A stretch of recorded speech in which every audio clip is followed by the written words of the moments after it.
word on the street is when you ride something or camp or whatever and put it on YouTube, you're required to put out a gear video. So here's mine.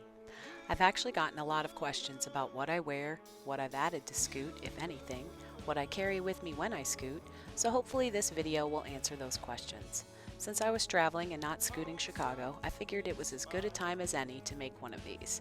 And if it's not obvious by the size of my little channel, I am in no way sponsored by any of these products.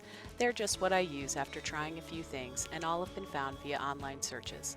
If you have any recommendations, let me know in the comments. I'm always open to new ideas. Let's start with safety gear. This is worn all seasons. You'll see gloves in the winter gear, and while many riders wear them at all time, I don't. Also not in this shot are my overalls. I almost never scoot in anything other than them.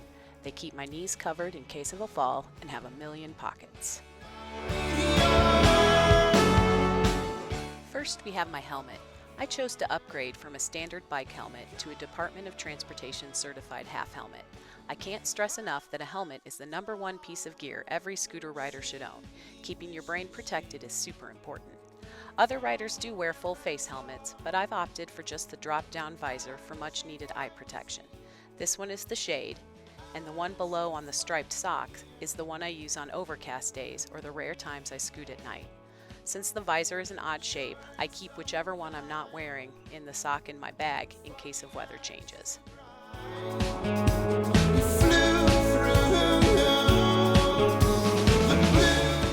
This little hex tool came with the Ninebot, and I keep it around for tightening, but I've never used it. It doesn't fit all of the parts, so maintenance requires having other tools available. I also keep my tire pump with me at all times. Proper tire inflation is crucial to battery longevity. I had a smaller hand pump, but just couldn't get to the ideal PSI with it, so upgraded. Check your tires and pump them often. Differing scooters and your size will determine what PSI you need to use. Next up is my high visibility backpack. Even when scooting on trails without car traffic, I wear it. I added a turn signal vest to it for even more visibility and to make it so that I can signal to traffic behind me without taking my hands off the handlebars. This is the controller for the turn signals. I've had a lot of cyclists, e-bikers, and parents stop me on the road to ask about the signaling vest. It's been one of my best safety ads, as it's visible in broad daylight. I like that it's high enough that it's easy to see. I haven't added any other modifications to Scoot.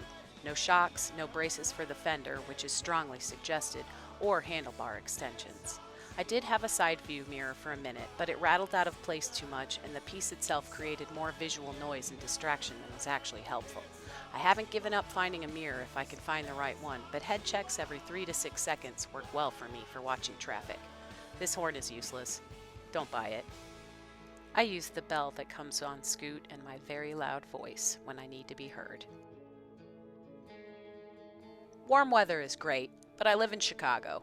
Winters aren't my favorite, but I've got some gear that has made winter scooting in freezing temperatures not only possible, but relatively comfortable. Starting up top, balaclava for under the helmet. My helmet is adjustable to compensate for the extra material. I only use my balaclava on the coldest days, opting for a wool buff up from my neck, up around my head under the helmet. When wearing the balaclava, I'll put the buff around my neck. Sometimes I'll have two, one around my neck and head, and another just around my neck. I have a lot of different glove combinations, mainly involving Gore-Tex gloves layered underneath another pair. This is my coldest set that I wear during the coldest times. These are super lightweight but have an extra mitten part you can fold over. The gray ones work the same way, having a fold-over mitten flap, but again, layered with gloves underneath. That's my one tail at a time rescue pup, Tony. She was curious as to what I was doing. But the champion of winter scooting is my pair of snow overalls pants. These were the game changer rather than layers upon layers where I was still cold. I can throw these on over anything I happen to be wearing that day and head out on the scooter. I love these things.